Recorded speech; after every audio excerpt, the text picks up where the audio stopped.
গুলি চালানো হচ্ছে শুধুমাত্র ছাত্রদের মিছিলের উপরে। প্রত্যেকটা জীবন আমাদেরকে বাঁচানোর চেষ্টা করতে হবে।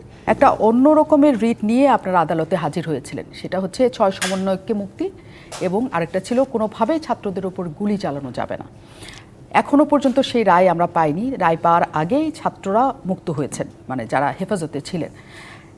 এখন আসলে এই ঘটনা কতদূর পর্যন্ত আপনারা নিতে চান? কারণ বিচারক অসুস্থ বলে রায় হচ্ছে না এবং গুলি চালানো যাবে না, সেটা কে ছাত্র কে সন্ত্রাসী এটা আলাদা করার কোনো সুযোগ আছে কিনা? পুরো বিষয়টা নিয়ে একটা মিসকনসেপশনের মধ্যে আছেন আপনারা। আমাদের যেটা মানে মামলাটা ছিল সেটা হচ্ছে যে আমাদের যে পুলিশ রেগুলেশন অফ বেঙ্গল আছে অথবা international covenant on firearms by police, সব কিছুর মধ্যে যেটা বলা আছে যে প্রথমেই আপনারা তাজা গুলি চালাতে পারবেন না। তাজা গুলি মানে লাইভ বুলেট। দেয়ার আর আদার অন্যান্য বিভিন্ন স্টেপগুলো আছে। আমাদের পয়েন্টটা ছিল এটাই যে ওই প্রপার প্রসিডিওর ফলো না করে আমরা আপনারা যেটা আপনাদের চ্যানেলে দেখাতে পারেননি বা বাংলাদেশের কোনো চ্যানেলে, যেগুলো আমরা ফেসবুকের ইতে দেখেছি যে একদম তাজা গুলি দেন অ্যান্ড দেয়ার চালানো হচ্ছে প্রথমেই। তো সেটার ব্যাপারে আমাদের ছিল যে না, এই কাজটা করবেন না, আপনাদের যেগুলো আছে, কারণ প্রত্যেকটা জীবন আমাদেরকে বাঁচানোর চেষ্টা করতে হবে। এবং এটাতে আমাদের আরেকটা পয়েন্ট ছিল যে যেই স্থাপনাগুলোর কথা বলা হচ্ছে, যেগুলোর জন্য আমাদের অবশ্যই সবারই দুঃখ হচ্ছে, যেটা নিয়ে ক্ষতি হয়েছে বলা হচ্ছে, সেগুলোতে কিন্তু একটা বুলেটের খরচ হয়নি। সেগুলোতে সময় ওই মেট্রো রেলে বলেন বা এতে বলেন কোথাও কোনো গুলির চালানো হয়নি। গুলি চালানো হচ্ছে শুধুমাত্র ছাত্রদের মিছিলের উপরে এবং লাইভ বুলেট। সেটা নিয়ে ছিল হচ্ছে আমাদের যে লাইভ বুলেট চালানো যাবে না। তো গুলি চালানো যাবে না সেটা কিন্তু বলা হচ্ছে না। গুলির মধ্যে পার্থক্য রয়েছে, একটা জীবনে একটা আহত করে, ঠিক আছে। এবং আরেকটা যেটার অংশটা ছিল যে এই 6 সমন্বয়কের কথা, সেটাতে তাদের মুক্তি না। আমাদের প্রশ্ন ছিল যে কোন আইনের বলে তাদেরকে আটকে রাখা হচ্ছে। এই যে নিরাপত্তা হেফাজত, এই বিষয়টি বাংলাদেশে কেন, পৃথিবীর কোনো আইনে আমরা খুঁজে পাইনি।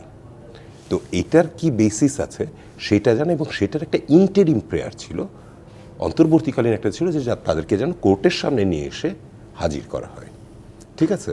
সো আমাদের কিন্তু কেসের যে দুটো পয়েন্ট, এই দুটো পয়েন্ট এখনো বহাল আছে। এখনো আমি জানতে চাই যে কোন আইনে তাদেরকে এই নিরাপত্তা হেফাজতের নামে নিয়ে এসে রাখা হলো। আজকে দেখেছি যে আইনমন্ত্রী বলছেন একটা জিডি রয়েছে। তো জিডি যদি থাকলে প্রথম দিনই তারা দেখিয়ে দিতেন।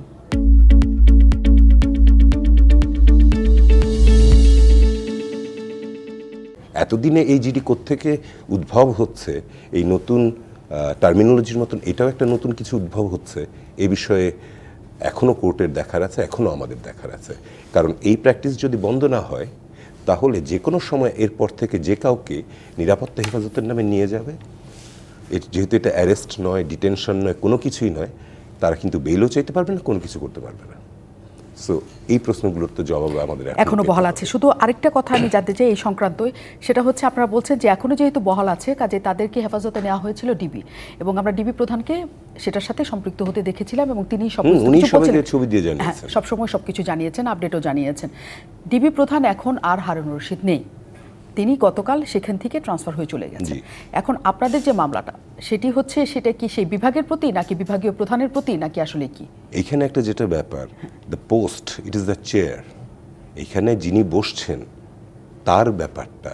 এবং ওটা যদি তাহলে এখানে একটা প্রশ্ন চলছে, তাহলে কি হারুন সাহেব সম্পূর্ণটা নিজের দায়িত্বে করেছেন?